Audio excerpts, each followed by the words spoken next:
जब सरकार मना करे बा 2 बच्चा ज्यादा नहीं पैदा करे बा, तब तो न 10-10, 12-12 बच्चा कहीं पैदा करते हैं।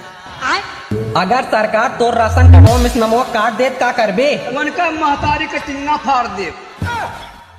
आ गए मेरे डीजे से मुकाबला करने, करो दम है। अरे नचा रे।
टोंगारी रोड,